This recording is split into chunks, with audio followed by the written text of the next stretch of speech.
¿Cómo están? ¿Bien? Amén. Estamos disfrutando de un tiempo realmente preparado por Dios para cada uno de nosotros, para llevarnos a otra dimensión, a otro nivel. Creo que las palabras específicas que se han estado soltando tienen que ver con eso.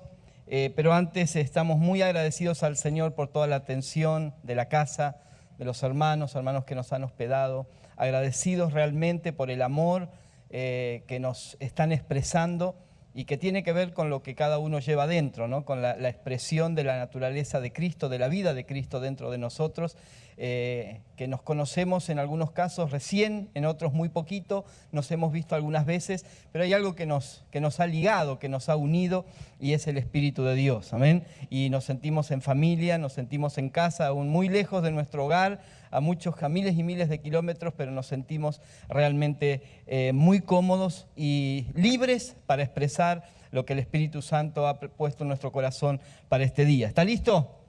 Amén. Quiero romper una regla dentro de lo que es la homilética o la oratoria. Generalmente se nos enseña que un mensaje comienza con una introducción, ¿sí? Para luego, que es poner en ambiente a la gente, para luego ingresar al desarrollo, al corazón del mensaje y al desarrollo. Y yo quiero comenzar en esta noche, pero con dos introducciones.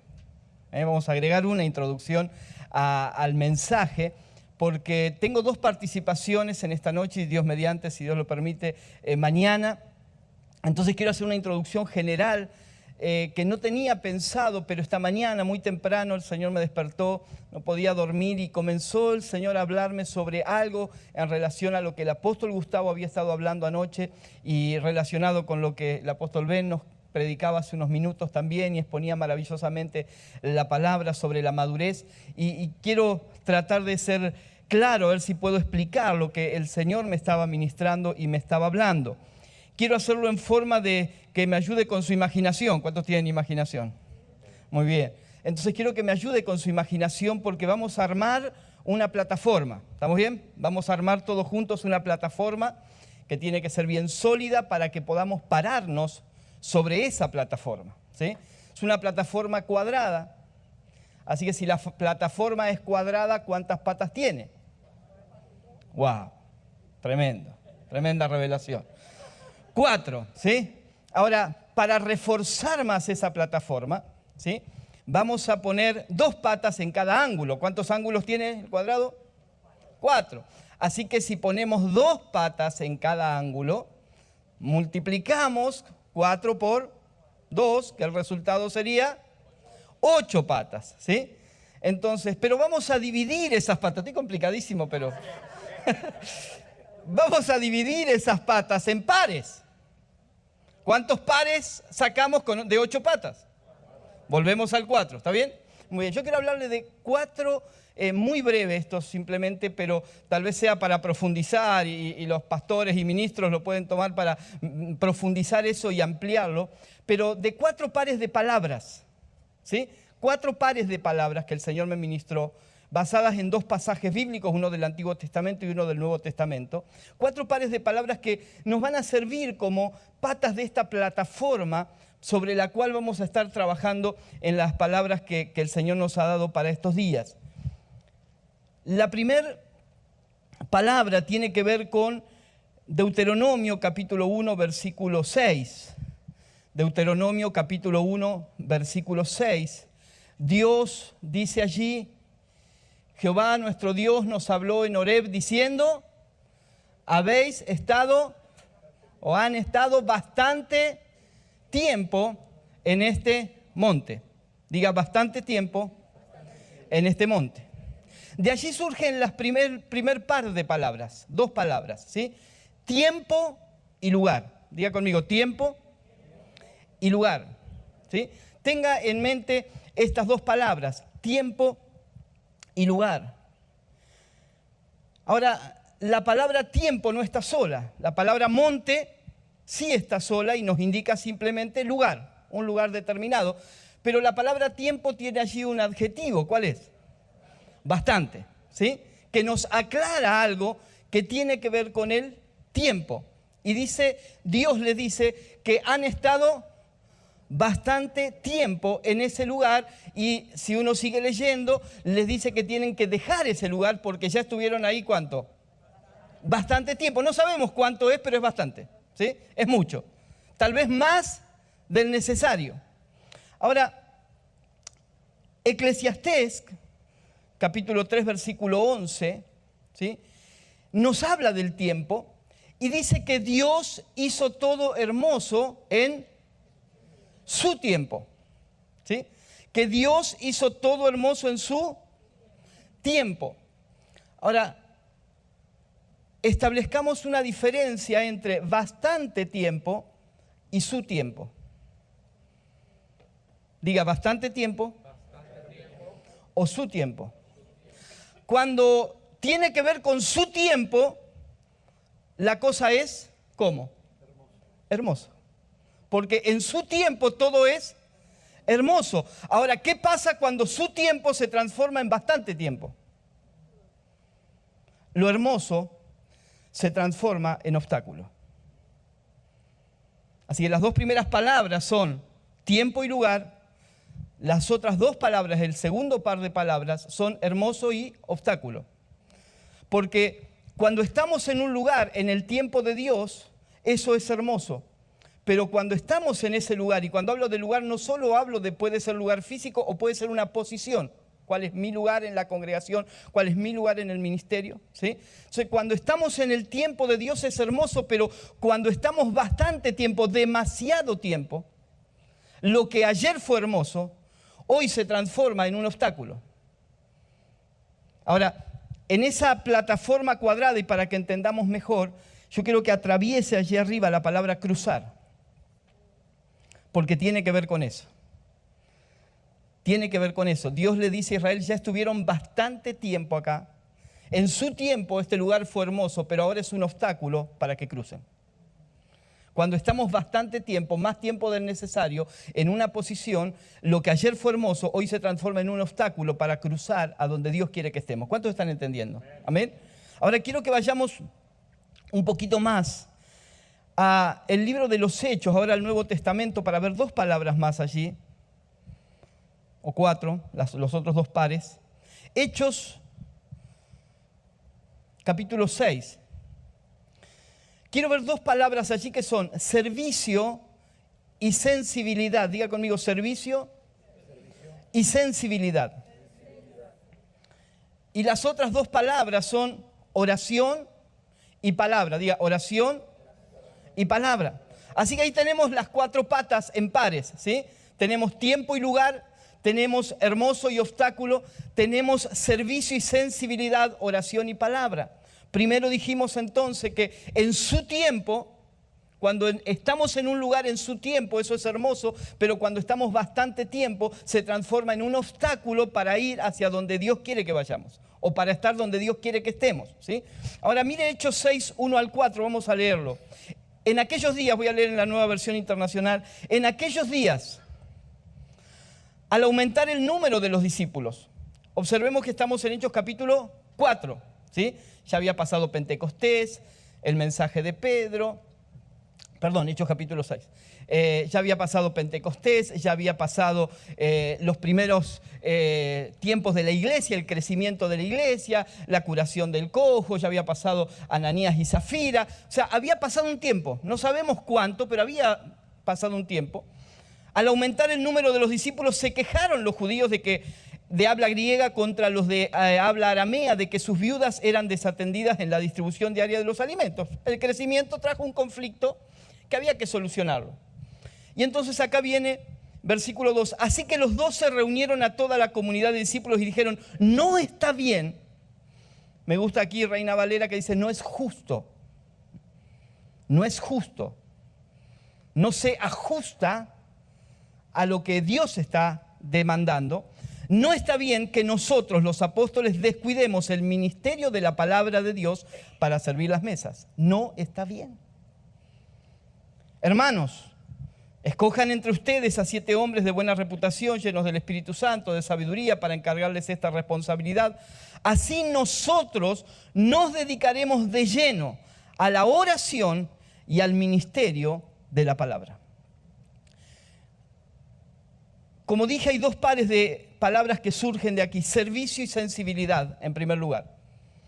Los discípulos deseaban manifestar un espíritu de servicio.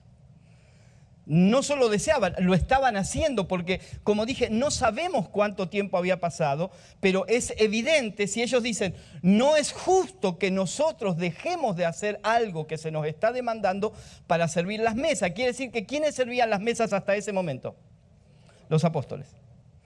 Manifestando un espíritu de servicio y manifestando sensibilidad por los necesitados, porque el trabajo que ellos hacían era dar de comer ¿a quién?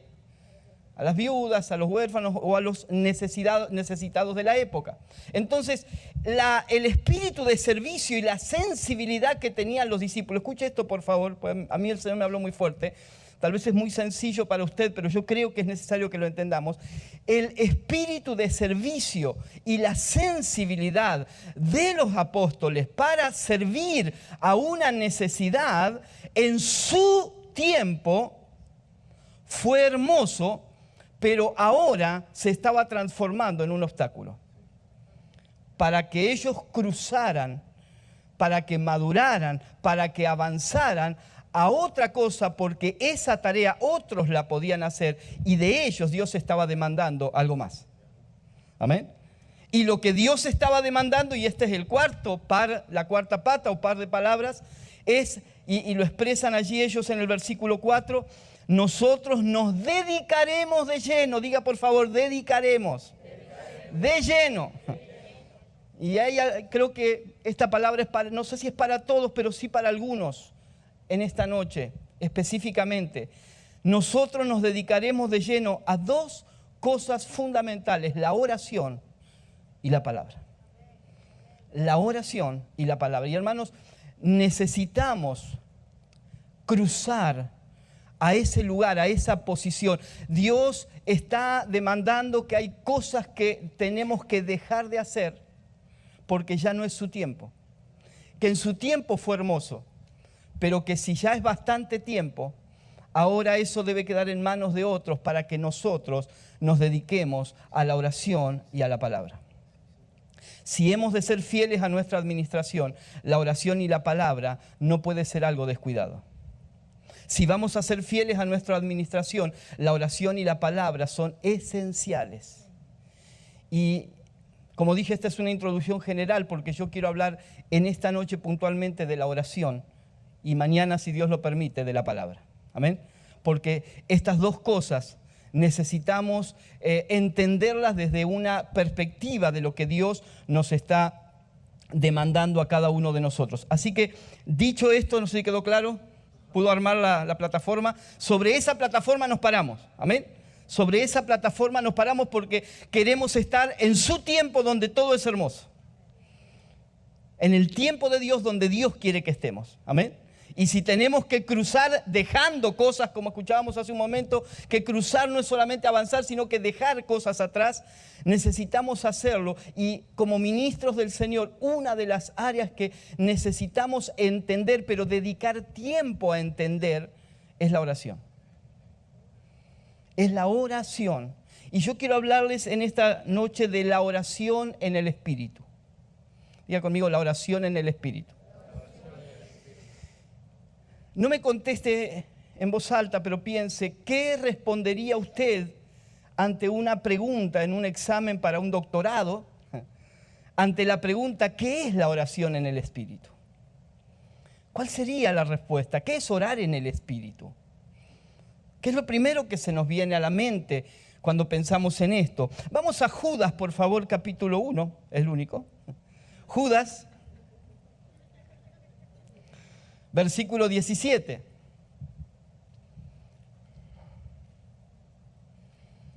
Judas, versículo 17.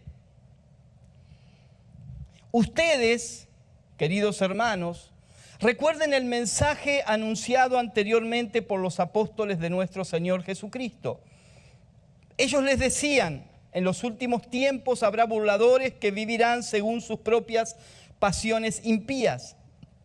Estos son los que causan divisiones y se dejan llevar por sus propios instintos, pues no tienen el Espíritu. Ustedes, en cambio, queridos hermanos, manténganse en el amor de Dios, edificándose sobre la base de su santísima fe y orando en el Espíritu Santo, mientras esperan que nuestro Señor Jesucristo en su misericordia les conceda la vida eterna.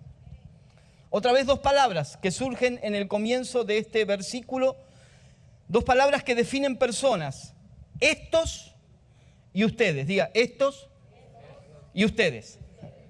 Dos expresiones aquí de Judas que son más que dos palabras y son más que dos expresiones. Estos y ustedes determinan o definen dos naturalezas. Cuando Judas dice estos, se está refiriendo a personas gobernadas por una naturaleza determinada, y cuando dice ustedes, se está refiriendo a personas gobernadas por otra naturaleza. ¿Amén? Entonces, la primera naturaleza, la naturaleza humana, la define o los define como burladores. Estos son los burladores, los que se burlan, los que no toman en serio. Estos son, dice, gobernados por sus propias pasiones. Estos son los que causan divisiones, y aquí quiero hacer un alto nomás para explicar esto, lo paso muy rápido, pero solo para explicar, porque como pastores enseguida cuando se nos habla de división pensamos que se nos fue la mitad de la congregación, ¿sí? Que un obrero se nos llevó la mitad de la congregación, nos dividió la iglesia, ¿sí? Pero Judas yo creo que no está hablando de esto, no está hablando de los que se fueron, está hablando de los que todavía están adentro y desde adentro dividen. Porque cuando hay dos naturalezas gobernando, esas dos naturalezas son irreconciliables. Y automáticamente, aún estando físicamente en el mismo lugar, cuando hay dos naturalezas que gobiernan, se produce una división. Y las naturalezas se atraen. Y se juntan los unos con los unos y los otros con los otros. Estos con estos y ustedes con ustedes. ¿Sí? Una naturaleza con una naturaleza y otra naturaleza con otra naturaleza. Y eso genera no una división física, pero sí una división espiritual. Así que los que son gobernados por la naturaleza humana son burladores, gobernados por sus pasiones, causan división, generan una división espiritual, se dejan llevar por sus propios instintos. Es lo que se llama los sensuales, los que se guían por los sentidos naturales. A mí me parece, yo creo, esto es lo que yo pienso, ¿sí? Y se guían por sus propios instintos. Y lo termina de definir Judas diciendo, no tienen el Espíritu. Por eso son gobernados por otro espíritu o por otra naturaleza que es la naturaleza humana, porque no tienen el Espíritu, no tienen el gobierno del Espíritu en sus vidas. Pero luego están ustedes, eso tiene que ver con estos. Pero ahora ustedes, dice, 4 definiciones de lo que debe ser la nueva naturaleza, el protocolo de la nueva naturaleza, de la naturaleza divina. Dice, manténganse en el amor de Dios, edifíquense o edificándose sobre la base de la santísima fe. Tenemos un material allí que hemos escrito, un fascículo que habla justamente sobre la fe, el desarrollo de la fe, lo que es la santísima fe, orando en el Espíritu Santo, esperando la venida del Señor. Diga conmigo, manténganse, edifíquense, oren y esperen.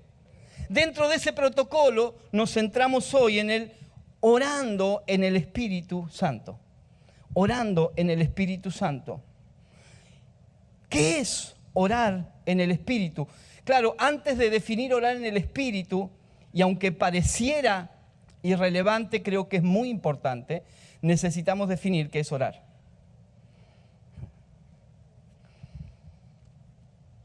¿A cuántos de los que estamos aquí alguna vez le preguntaron qué es orar? ¿Qué hemos respondido? Hablar con Dios. Si esa es toda nuestra respuesta, hermano, si esa es toda nuestra respuesta sobre la oración, es tan mezquina. Nos gusta definir cosas, pero en el afán de definir, caemos en el error de ser mezquinos en la definición y malformar un concepto, ¿sí? O deformar un concepto. Entonces necesitamos redefinir en nosotros qué es la oración y entender que la oración es mucho más que hablar con Dios. Incluye, obviamente, el hablar con Dios, pero es mucho más que hablar con Dios. Y tenemos que definir o hacer la diferencia entre orar y rezar. Porque creemos que, bueno, los católicos rezan y nosotros oramos, hermano. Si entendemos bien estos dos términos, vamos a encontrar en la iglesia evangélica mucha gente rezando. ¿Quiere verlo en la palabra? Mateo capítulo 6. Versículo 5.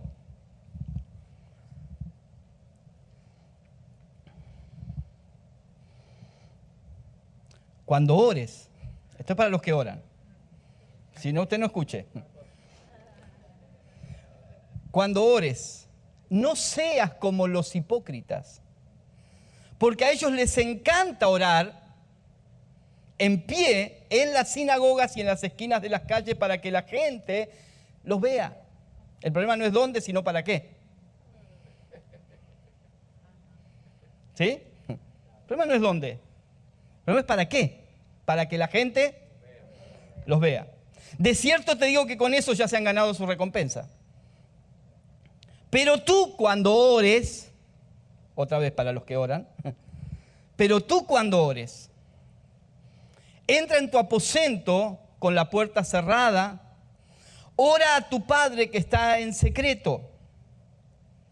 Y tu Padre que ve en los secretos te recompensará en público. Hago una salvedad aquí, porque a veces nos centramos en la forma y pensamos en una habitación, en un lugar solitario. Y déjeme decirle que Jesús se apartaba a orar, pero no a una habitación porque él no tenía casa. Cuando Jesús habla del aposento, cuando habla de la puerta cerrada, habla de otros principios que no tengo tiempo ahora, pero es el principio de la exclusión, de la separación, de cerrar la puerta a otras cosas en nuestra mente, en nuestro espíritu, para poder estar en comunión con Dios. Pero no pasa allí el tema, no me voy a quedar allí. Versículo 7, por favor, porque aquí es donde creo que entra algo de lo que necesitamos entender entre la diferencia de orar y rezar. Cuando ustedes oren, no sean repetitivos, como los paganos. No, la iglesia evangélica tiene que leer este versículo.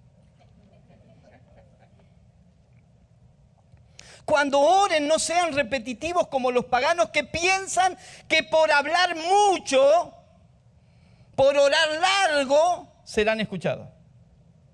¿Quiénes piensan así? Los paganos. No sean como ellos porque su Padre ya sabe de lo que ustedes tienen necesidad antes que se lo pida. Déjeme esa frase, no sean repetitivos, mostrársela en varias versiones que se nos abre un abanico. Reina Valera contemporánea dice no sean repetitivos. NBI dice no hablen por hablar.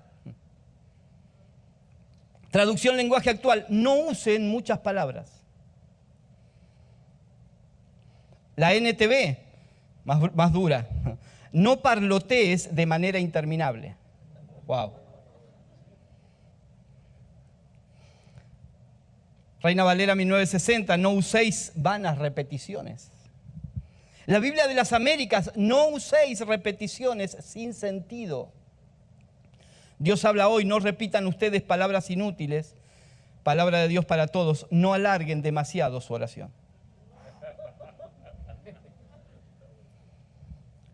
Esto es lo que enseña Jesús sobre la oración.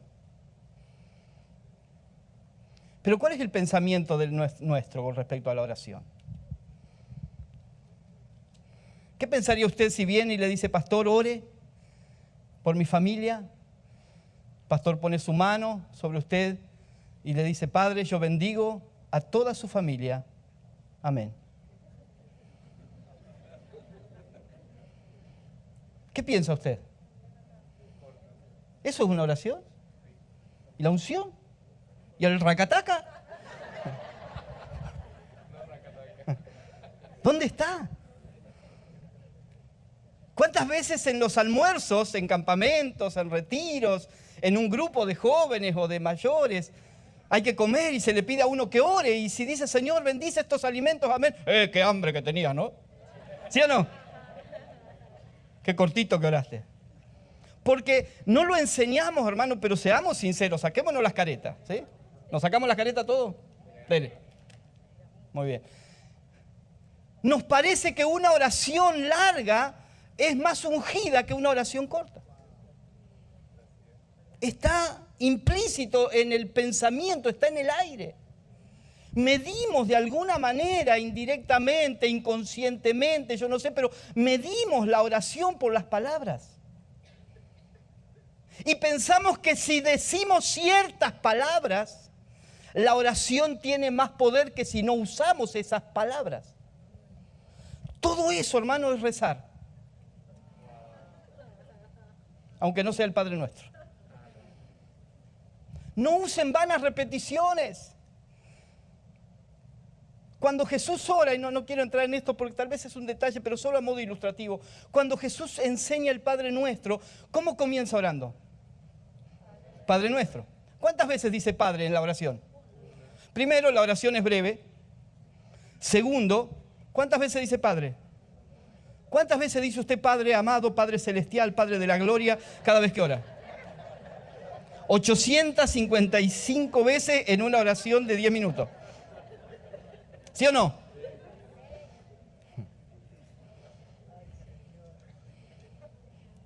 Entonces necesitamos escucharnos orar a nosotros mismos. Necesitamos escuchar como... Pero tal vez estos sean detalles, pero son detalles que no son menores porque de alguna manera indican una cierta ignorancia sobre la oración, sobre el poder de la oración. ¿Dónde radica el poder de la oración?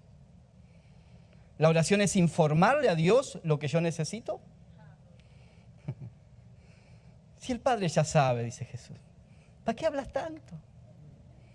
3 horas para decirle al Señor, necesito que me sane el dolor de muela.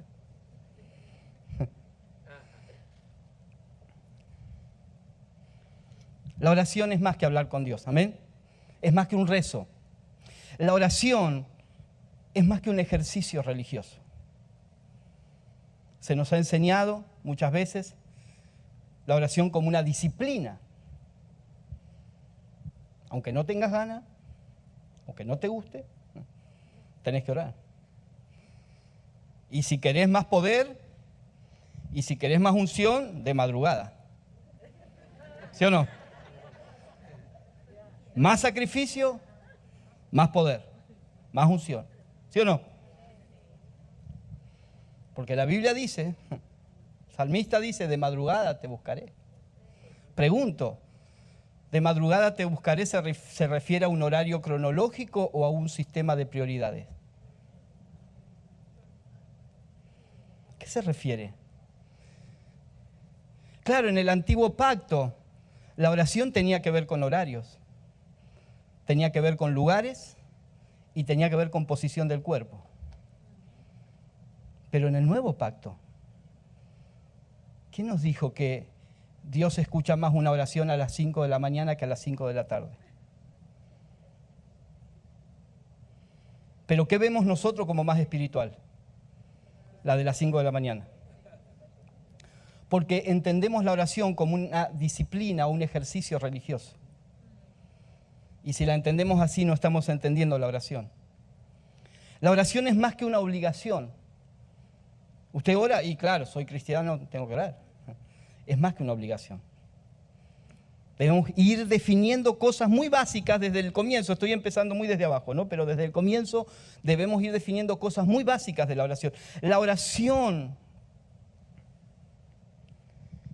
si tuviéramos que definirla para entender un poquito más, aunque toda definición es escasa, pero la oración es la acción genuina de nuestra naturaleza.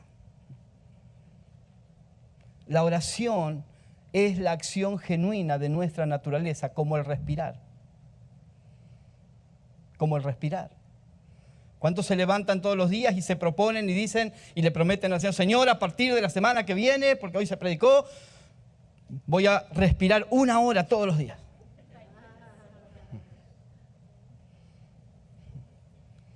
Pero ¿cuántas veces me dijo, tenés que orar por lo menos 1 hora? Si sos pastor, 1 hora de oración por día por lo menos. Y más oración, más poder. Mucha oración, mucho poder, poca oración, poco poder, nada de oración, nada de poder. El tema, no está del todo mal la frase, el tema es que todo estaba enfocado en un tiempo cronológico. Mucha o poca oración se relacionaba con tiempo cronológico que podíamos estar encerrados en un cuarto, ¿sí? La oración es comunión con el amado por medio del Espíritu Santo. La oración es comunión con el amado por medio del Espíritu Santo. Hay mucho más. Miren, nosotros estuvimos todo febrero teniendo una escuela de oración, pero no quiero abundar en detalles en esta noche porque quiero centrarme en la oración en el Espíritu. Pero sí necesitamos entender que la oración verdadera está directamente relacionada con la vida del Espíritu fluyendo desde nuestro interior. Nunca es algo que es impuesto desde afuera. Es la vida del Espíritu fluyendo desde nuestro interior. Pero claro, la pregunta es, ¿cuándo la oración es en el Espíritu? Pregúnteme. ¿Cuándo podemos decir que la oración es en el Espíritu? Lo primero que quiero decir es que orar en el Espíritu no es hablar en lenguas. No hay ningún lado en la palabra que nos diga que orar en el Espíritu es hablar en lengua, aunque hablar en lengua puede ser orar en el Espíritu. De hecho lo es, pero eso no es la definición de orar en el Espíritu. Es mucho más amplio. Entonces yo quiero definir un poquito en esta noche cuándo la oración es en el Espíritu. Es en el Espíritu, hermanos, cuando nace del Espíritu. Diga conmigo, la oración es en el Espíritu cuando nace del Espíritu. Si no nace del Espíritu, hermano, no importa las palabras que usemos, no importa que usemos las palabras correctas, que modulemos la voz, Padre Santo, amado de la gloria, que modulemos la voz. Me contaba mi hijo, mi yerno, habían estado en un lugar y nos contaban que estaban allí en un grupo, ¿no? Y una de las personas que estaba allí estaba hablando, y la voz media finita, así, ¿no? Y muy jocoso hablando. Y en un momento dice, bueno, vamos a orar por los alimentos. Y se paró, ¡Padre! Y empezó sacó una voz, dice, que no sabían, se asustaron todos, ¿no? Ahora, ¿quién nos dijo que tenemos que cambiar la voz cuando oramos? ¿Quién nos dijo que hay unción en el cambio de tono de voz? ¿Quién nos dijo que la unción tiene que ver con el volumen de la oración? Podríamos hablar muchas cosas, ¿no? No quiero entretenerlos con esto. Ahora, hermanos, la oración es en el Espíritu. ¿Cuándo? Cuando nace del Espíritu. La oración no es un invento humano. No es algo, bueno, somos una religión, tenemos que tener ciertas cosas que hacemos los que participamos de esta religión, y una es hablar con Dios. No es un invento humano, no nace de nosotros el deseo de hablar con Dios, sino que nace de Dios el deseo de estar comunicados con nosotros. ¿Sí? Entonces, la oración nace del Espíritu, no es un invento humano, no se trata de esfuerzos humanos. Ese sacrificio que nos han enseñado para orar. Hermanos, tristemente se nos ha enseñado, yo he dicho muchas veces que una de las cosas más aberrantes que ha hecho la Iglesia Católica es decirle a la gente, el sacerdote, cuando alguien va a confesarse, bueno, como castigo, anda a hablar con Dios. Anda a rezar. ¿Quién va a querer orar si toda la vida le enseñaron que es un castigo? Pero cuidado, porque también nosotros, no en ese extremo, pero muchas veces hemos presentado la oración como una obligación, como un esfuerzo humano, como algo que nos tenemos que sacrificar por Dios. Y le hemos presentado la oración como un remedio. Es feo, pero te hace bien. Sobre todo cuando es de madrugada.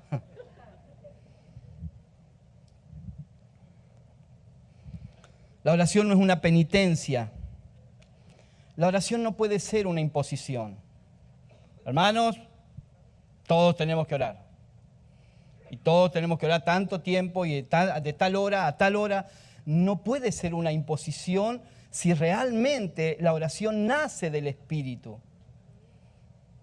Nunca será algo impuesto de afuera hacia adentro, sino tiene que ser algo que nace del Espíritu que nos habita a cada uno de nosotros. no es solo cuestión de disciplina personal, aunque incluye cierta disciplina personal, ciertos aspectos, escuche, ciertos aspectos de la oración pueden tener que ver con algo de disciplina personal, pero no tiene directamente que ver con disciplina personal, porque la meditación puede tener que ver con disciplina personal, el yoga y tantas cosas que hace la gente, todo basado en lo que yo puedo lograr. Pero ¿cuántas veces hemos usado la oración para eso? A ver, ¿qué puedo lograr yo por medio de la oración? ¿Cuántas horas tengo que orar para que me paro al frente y la gente caiga alrededor mío? ¿Sí o no? ¿Ha pasado por ahí? Yo he pasado por ahí. Un día encerrarme 4 horas. Después uno está mirando, ¿no?, el reloj para controlar. Tengo que aguantar 4 horas acá. No sé qué decir, pero tengo que aguantar 4 horas. Y 4 horas ahí orando y repitiendo 20 veces lo mismo, pero gloria a Dios y aleluya y racataca. Y vamos a darle. Y como había orado, pues lo medimos por eso, había orado como 4 horas, pensé, ahora salgo de acá y una aureola de gloria. No, hasta el perro se va a caer. Salgo de la habitación y mi esposa, ¿y dónde estás? Vamos a comer. Chao, se cayó todo al piso. Y no pasó nada. No sucedió nada. Ahora, entiéndame, porque no estoy diciendo que no tenemos que orar. Estoy diciendo que no midamos la oración en esos términos simplemente, porque no es menos que eso la oración, es mucho más que eso. No es menos que eso, es más que eso. Diga, es más que eso. Es más que eso. Así que no es cuestión solo de disciplina personal, sino que es la vida del Espíritu manifestándose, como ya dijimos, la vida del Espíritu manifestándose en comunión con el Padre. Esto orar. Esa es la oración que nace del Espíritu, hermano. Si alguien porta el Espíritu de Dios, de ese Espíritu va a surgir la necesidad permanente de mantenerse en comunión con Dios. Y no tengo tiempo ahora, pero habría que ahí hacer una diferencia entre orar simplemente o hablar con Dios y tener comunión con Dios, que es absolutamente diferente. La oración de Jesús, muchas veces tomamos el ejemplo, Jesús se iba y oraba toda la noche. Y ¿sabe qué decía Jesús cuando volvía de orar? Oh, ya le dejé toda la lista de petición al Padre. La lista de supermercado. No, ¿sabe qué decía? Lo que yo digo, lo que yo hablo, es lo que yo oigo decir del Padre. Porque para Jesús la oración tenía más que ver con escuchar que con hablar. El tema es que pocas veces se nos ha enseñado a escuchar, mucho se nos ha enseñado a hablar. Piense en todos los talleres a los que usted ha asistido de oración. ¿Qué hemos enseñado? ¿Qué hemos aprendido? ¿Qué decir, cómo decir, que esto, que aquello? Formas, en la gran mayoría de los casos, formas y no esencia de lo que realmente es la oración. Así que la oración es en el Espíritu, ¿cuándo? Cuando nace del Espíritu. Segundo, la oración es en el Espíritu cuando se sostiene por el Espíritu. Diga conmigo, la oración es en el Espíritu cuando se sostiene por el Espíritu. Déjenme que le explique esto con algunos versículos bíblicos, frases bíblicas que si no entendemos la oración en el Espíritu, estos versículos serían impracticables. Hermano, déjeme ser sincero, con el concepto tradicional, y no digo que todos estemos en lo mismo, pero en términos generales, bajo los conceptos generales que la iglesia ha plantado sobre la oración, estos versículos son impracticables. Si no entendemos que la oración nace del Espíritu y se sostiene por el Espíritu, nunca podremos, por ejemplo, orar sin cesar. Si la oración depende de horarios, de tiempo cronológico, si la palabra me dice orá sin cesar, ¿por qué alguien me va a venir a decir orá por lo menos 1 hora? ¿Qué es más, sin cesar o 1 hora? Ahora, si la oración es en el Espíritu es hablar en lengua, ¿yo puedo orar sin cesar en lenguas? No. Va a haber momentos que tengo que hablar en español. Va a haber un momento que la oración ni siquiera tendrá que ver con hablar, porque estoy trabajando, porque estoy haciendo otras cosas.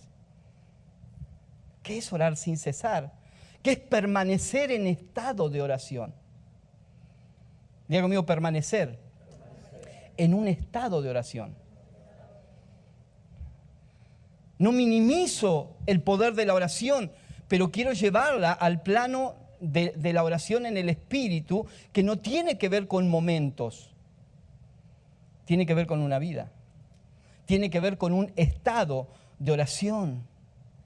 Mateo 26, 41, estén alerta y oren para no caer en tentación. Hermanos, ese estar alerta es un estado de alerta. No es, me levanto y digo, Señor, no permitas que hoy yo caiga en tentación.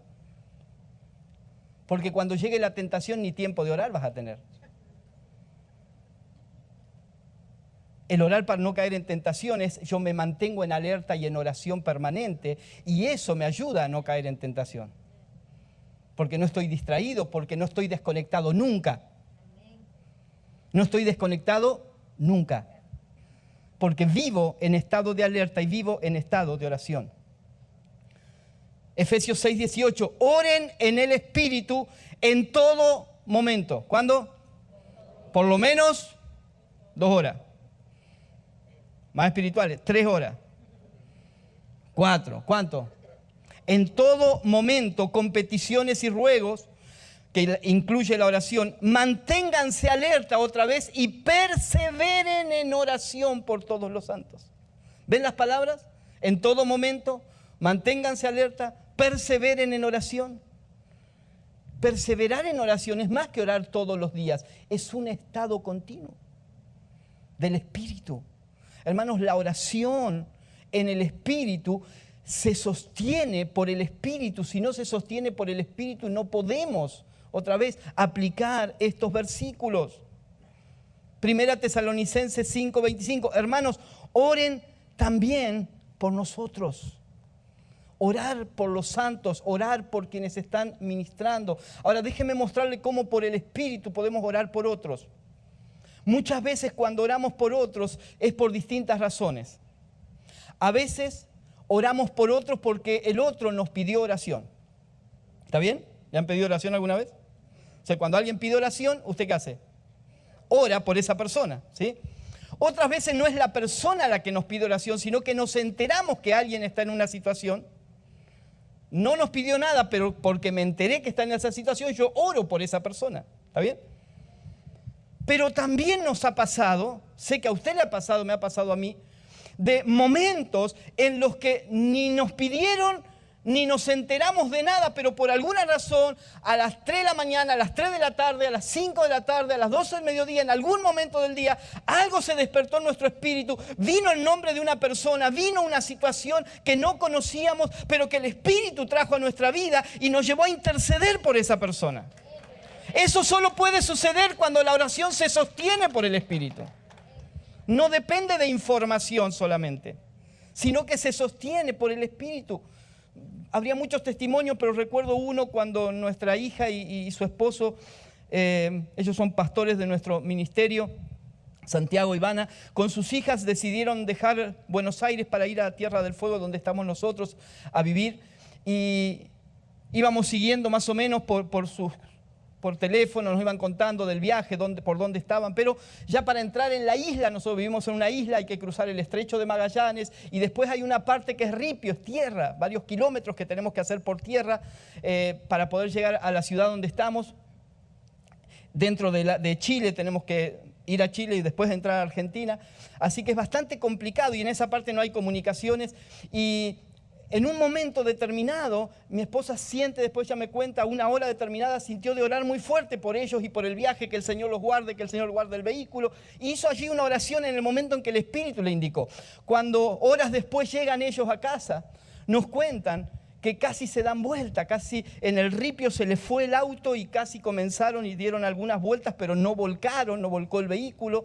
Y cuando le preguntamos la hora, era exactamente la hora que mi esposa había estado orando por ellos. Ahora, esto, hermano, si la oración no es en el Espíritu, no lo podemos vivir. Y dependemos de los sentidos y eso está limitado. Por eso la oración depende del Espíritu. Hablaba el domingo aquí en la congregación y quiero reiterarlo, pero yo entendí viendo esto cuando Jesús le dice a los discípulos, les conviene que yo me vaya, porque si no, no viene el Espíritu Santo. ¿Sabe qué estaba diciendo Jesús cuando les dijo, les conviene que yo me vaya? Jesús le estaba diciendo a los discípulos, no les conviene depender de alguien temporal. Y Jesús en carne era temporal. Jesús le estaba diciendo, no les conviene depender de alguien limitado. Y en carne Jesús era limitado porque si estaba en Jerusalén no podía estar en Samaria. Si estaba en Samaria no podía estar en Belén. Si estaba en Belén no podía estar en Jericó. Les conviene que yo me vaya porque viene el Espíritu Santo. Y cuando el Espíritu Santo sostiene nuestra oración, el alcance de la oración es ilimitado. ¿Cuántos dicen amén? Es ilimitado. Es ilimitado. En todo momento no depende de nuestros sentidos porque es la expresión del Espíritu. Cuando predicaba esta palabra allí en nuestra congregación, al terminar una hermana se acercó y me dijo, pastor, ¿sabe qué entendía? Que cuando nosotros acá estamos despiertos podemos estar orando en todo momento, en todo tiempo, pero en otras partes del mundo la gente está durmiendo. Pero cuando nosotros dormimos, allá están despiertos, así que en todo momento hay gente orando. Y yo le dije, sí, es cierto, pero vamos un paso más. No tiene que ver con estar despierto o estar dormido, porque la oración no tiene que ver solamente con el estado consciente o inconsciente de nuestro cuerpo, es la oración del Espíritu. Así que aquí o en cualquier parte del mundo, no solo cuando hay gente despierta, sino cuando dormimos, nuestro espíritu está en contacto con Dios, está en comunión con Dios, porque la oración depende del Espíritu, no del cuerpo. No de la mente solamente, sino del Espíritu. Necesitamos recuperar. Por eso los apóstoles decían, necesitamos dedicarnos de lleno a la oración. No quiere decir que iban a estar encerrados todo el día en un cuarto. Quiere decir que necesitaban enfocarse en su comunión con el Señor y no distraerse con otras cosas. ¿Cuántos dicen amén? Esto nos lleva a otro nivel de oración. Como dije anteriormente, no se trata de momentos, se trata de la vida. Yo me he cansado sinceramente de escuchar mensajes y enseñanzas sobre momentos de oración. Pero yo quiero que el Señor me lleve a una vida de oración. No momentos. No alcanzan. Es una vida. No depende de lugar, no depende de horario. No depende de posición del cuerpo. Puedo estar manejando el vehículo y estar orando, trabajando, y mi espíritu está en comunión con Dios. A veces estoy hablando con Él, otras veces Él está hablando conmigo. A veces estoy callado. Hablamos mucho en esta escuela sobre diferentes aspectos aún, y déjeme 2 o 3 porque son los que menos utilizamos tal vez en nuestras enseñanzas. Aún la meditación. Claro, como la meditación está relacionada con el yoga y otras cosas, no la usamos mucho el concepto, pero en tus mandamientos meditaré, decía la palabra, ¿no? Meditaré en tus caminos. Meditar es pensar, dedicar tiempo intencionalmente a pensar en Dios, en sus atributos, en su grandeza, en su amor, en su fidelidad. Meditar. ¿Cuánto tiempo dedicamos a meditar en la palabra y a meditar en Él? Y un aspecto que me sorprendió tanto, vino a mi mente la palabra contemplación. Y me puse a buscar en San Google contemplación. Y sabe que no busqué demasiado, pero las 2 primeras páginas que aparecen, ¿sí? Primera página que aparece todo un listado de otras páginas donde aparece el término contemplación. Luego di link a la segunda parte para ver otra más. En esas 2 primeras, todo lo que se habló de contemplación era de páginas católicas. No he escuchado en la iglesia evangélica hablar de contemplación. ¿Y qué es contemplación? Es quedarte así. ¡Wow! Es Cristo. Es su gloria. No es meditar intencionalmente en algo, contemplar. ¿Se acuerda su época de novio? Moisés, cuando mirabas y te quedabas, ¡wow! No sabía que había ángeles en la tierra. Contemplación, contemplar al amado. Hay tantos aspectos que son parte de la oración, pero nosotros la hemos resumido a palabras, ¿sí o no? La hemos reducido a palabras. Así que la oración es en el Espíritu cuando nace del Espíritu y cuando depende, ¿sí? O se sostiene, mejor dicho, cuando se sostiene por el Espíritu. En tercer lugar, la oración es en el Espíritu cuando depende del Espíritu. Diga conmigo, la oración es en el Espíritu cuando depende del Espíritu. No solo se sostiene del Espíritu, sino que depende del Espíritu porque vivimos por el Espíritu. Romanos capítulo 8, versículo 9. Sin embargo, ustedes no viven según la naturaleza pecaminosa, sino según el Espíritu, si es que el Espíritu de Dios vive en ustedes. Y si alguno no tiene el Espíritu de Cristo, no es de Él. Vivimos por el Espíritu. Por eso la oración depende de esa vida. Si la oración no depende de la vida del Espíritu y depende de lo que nosotros podamos hacer, termina siendo un rezo. Palabras huecas, sin sentido. Ejercicios religiosos que nos enseñaron y que hacemos para no sentirnos en falta. Pero la oración surge de la vida del Espíritu. Dice Pablo aquí que hay dos naturalezas. Déjeme decirle, y todos lo sabemos, hay dos naturalezas dentro nuestro. De una de esas dos va a surgir nuestra oración. La pregunta es ¿de cuál?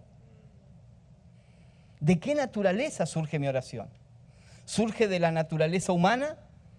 ¿Del deseo de lograr algo, conseguir algo, obtener algo, acallar mi conciencia? ¿O surge de la vida del Espíritu? De la necesidad del Espíritu de permanecer en comunión con Dios.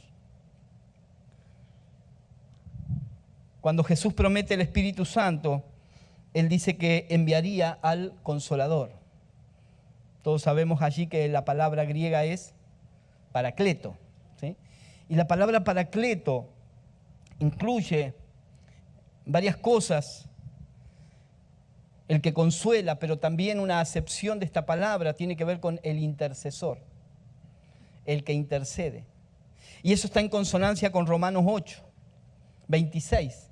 Asimismo, en nuestra debilidad, el Espíritu acude a ayudarnos. Paracleto. Ahí está el paracleto.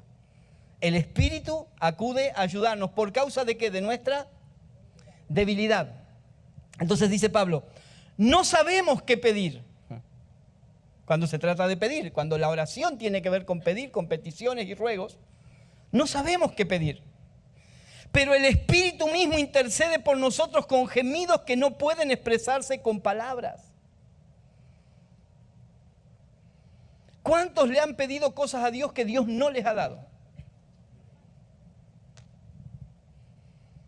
Déjeme decirle, gracias a Dios que no nos ha dado todo lo que le pedimos. ¿Sí o no? Gracias a Dios. ¿Y sabe por qué? Porque el Espíritu intercede por nosotros. Nosotros estamos pidiendo cualquier cosa y el Espíritu dice, no, Señor, no escuche. No oíste nada, Padre. No escuchaste nada, no sabe lo que está pidiendo, es niño. Es niño. Está pidiendo un cuchillo grande así, todavía es niño. Es niño. El Espíritu intercede. Pero mire lo que dice el versículo 27. Y Dios, que examina los corazones, porque la oración tiene que ver con el Espíritu, tiene que ver con el corazón. Y Dios que examina los corazones, sabe cuál es la intención del Espíritu. Si yo trato de hacer una lectura lógica, yo hubiera escrito allí, y Dios que examina los corazones sabe cuál es la intención de los corazones que examinó. Pero a Dios no le interesa eso. A Dios no le interesa la oración del corazón, simplemente.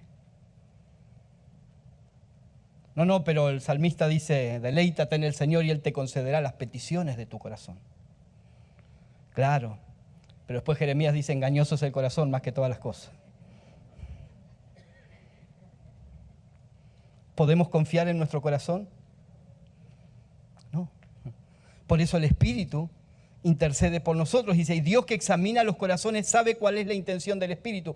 Hermano, déjeme decirle que en cuanto a pedir, a Dios le interesa mucho más la intención del Espíritu que el deseo de tu corazón. Porque el deseo del corazón puede estar corrompido, pero nunca la intención del Espíritu. Amén. Y lo explica en el versículo siguiente. En el mismo versículo, perdón. Porque el Espíritu intercede por los creyentes conforme a la voluntad de Dios. Esa es la oración que depende del Espíritu. Amén. Esa es la oración que depende del Espíritu. Hermanos, no, cuando se trata de pedir no nos encaprichemos. Yo declaro. Y yo lo digo y lo que dices recibes. Ha leído libros, ¿no? Y lo que yo declaro y lo que yo decreto y nos encaprichamos con cosas y queremos torcerle el brazo a Dios. Para que haga lo que nosotros queremos. Es mi sueño, es mi deseo. Pero ¿cuál es la intención del Espíritu? Necesitamos llevar la oración a otro plano. La oración en el Espíritu, orar en el Espíritu no es algo místico. No es me toma el Espíritu y empiezo pi, pi, pi, pi, pi. No. No tiene que ver con que el Espíritu me saca y no sé lo que digo. No. Tiene que ver con que nazca del Espíritu. Tiene que ver con que se sostenga por el Espíritu. Tiene que ver con que dependa del Espíritu. Porque entonces la oración es en el Espíritu. Amén. La oración es en el Espíritu. Necesitamos definir si nuestra oración depende de formas y costumbres o del Espíritu. ¿De qué depende tu vida de oración? ¿De horarios? ¿De qué depende tu vida de oración? ¿Posición del cuerpo, formas externas, costumbres? ¿O depende del Espíritu? Es una comunión permanente. Hermano, la oración debe ser un disfrute y no un padecimiento. Si es del Espíritu, si es en el Espíritu, debe ser un disfrute. Disfruto mi comunión con el Padre. Amén. Y si el Padre me despierta a las 3 de la mañana, gloria a Dios, porque quiere hablarme a esa hora, buenísimo. Ahora, no es que yo pongo el despertador para despertarme a esa hora aunque me muera de sueño, pues ahora Dios habla más claro. No lo decido yo, lo decide el Padre.